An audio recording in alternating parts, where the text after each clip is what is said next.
On to our top story, botched-up surgery has in fact claimed a footballer's life in Chennai. 18-year-old Priya died of multiple organ failure after surgery at a government hospital. Now, days after her surgery, she was lying unconscious and on life support, post which she died of several complications including heart, kidney and liver failure. Now, according to Priya's brother, she had complained of pain in her legs, but the doctors did not take it seriously.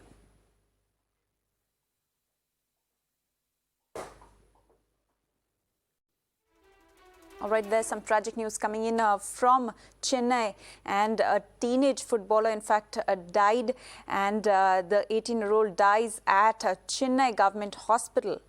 This is due to a botched-up surgery that has claimed a footballer's life in Chennai. 18-year-old Priya died of multi-organ failure after surgery at a government hospital. And going straight across to my colleague Sri Papanch, who is joining us live on the broadcast for more on this. Sri Papanch, what more details do we have about this particular case, and have we heard anything from the family?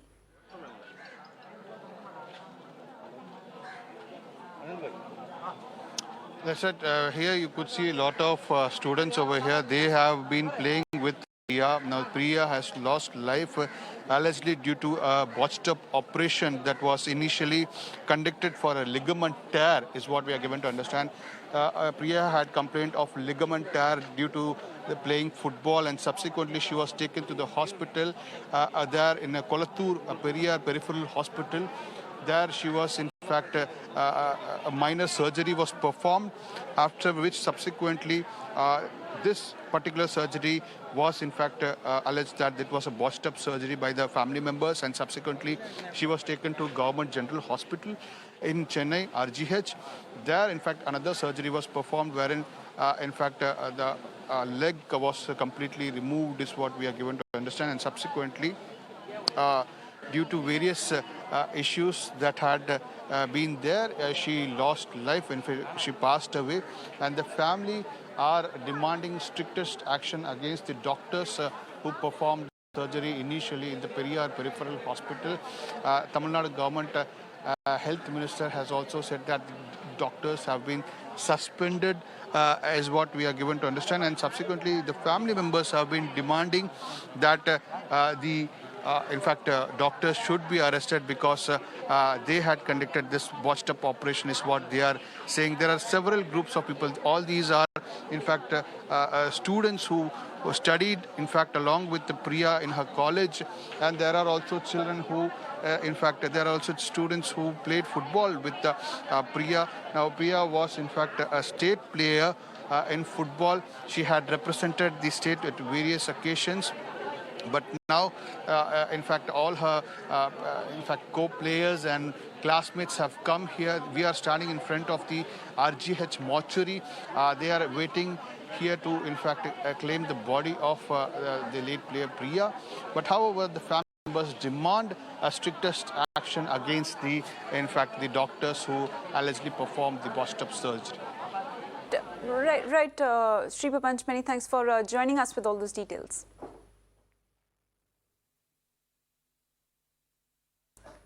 All right, Dr. D.K. Gupta, who is Chairman and Managing Director of Felix Hospital, is joining us here on the broadcast. Many thanks, Doctor, for joining us here on Mirror Now. What is your first reaction to this tragic case that has emerged? I think we need to see what were the complications led to the death of this child or adolescent girl. And maybe I think we have to get done a high-level probe from the expert, medical expert and surgical expert, and see what procedure was done for her and what were the procedure and what was the complication what was happened after the procedure, and is the complication was related to surgery, it was a rare complication, or it has happened because of some wrong surgery,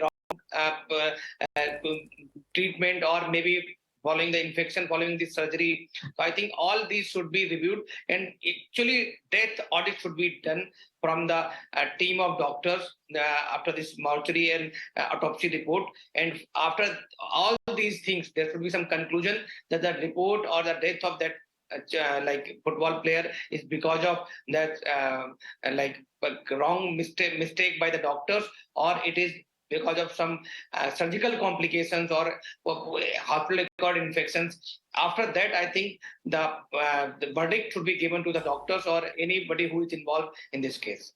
Right, doctor, but you know, the family, in fact, Priya's brother has alleged that she had complained of pain in her legs, but the doctors did not take it seriously. So what do you have to say about that? Like, even, you know, you go to a doctor to get treated, but when you learn of things, cases like these where, you know, the family here is alleging that the doctor did not take it seriously. So what do you do in these cases? I think pain is one symptom for any underlying disease. If anybody is complaining of pain, be it any patient, then we should definitely take a detailed history of that patient, including the associated symptom, the pain, type of pain, radiation, severity of pain, and aggravating and like factors. And after that, we should examine the patient. What is the site of pain? It is localized pain, or it is having something associated sign and symptoms. After that, there should be some probable diagnosis, and to confirm that diagnosis, we should do the investigation like ultrasound, color Doppler, CT, MRI, X-ray, and all these things should support the primary diagnosis. And after this final diagnosis, we should provide treatment to the patient depending on the clinical signs and symptoms and supporting diagnostic test reports. And I think maybe this all procedure was not followed up. That's why her brother is of the same thing, that there was a pain in the leg and the doctor has not taken it seriously. Maybe it can be pulmonary embolism, DVT, drug-borne thrombosis. Sometimes these type of complications can lead to death also. So I think transparent probe needed in this case. Right. You know, doctor, you know, with the case details that are emerging, one of the very, and of course, the glaring lapses also that we are learning of, it is sort of creating a fear in our minds about even approaching doctors, that even in a metropolitan city like Chennai, if something like this can happen. So what cautions should we take as citizens, even before approaching doctors? Now, you know, the thing is such that there are these cases that are constantly emerging of medical negligence, that we are feeling fearful while approaching doctors. So what do you suggest? What precautions should we as citizens take before even approaching doctors? I think this is a great question. If anybody having any unusual symptoms like pain in legs, chest pain, breathing difficulty, shortness of breath, pain in abdomen, it can be a surgical or medical emergency, and it has to be treated on priority basis. Sometimes there can be a mild problem that do not require severe aggressive management or treatment, but sometimes it can be severe problem, and early diagnosis and early treatment can save the life. If we or any patient or any family member or any friends and relatives, they are having similar complaints or any unusual complaint, definitely they have to go to the nearby qualified doctor. I will reiterate this: go to qualified doctor, ideally to your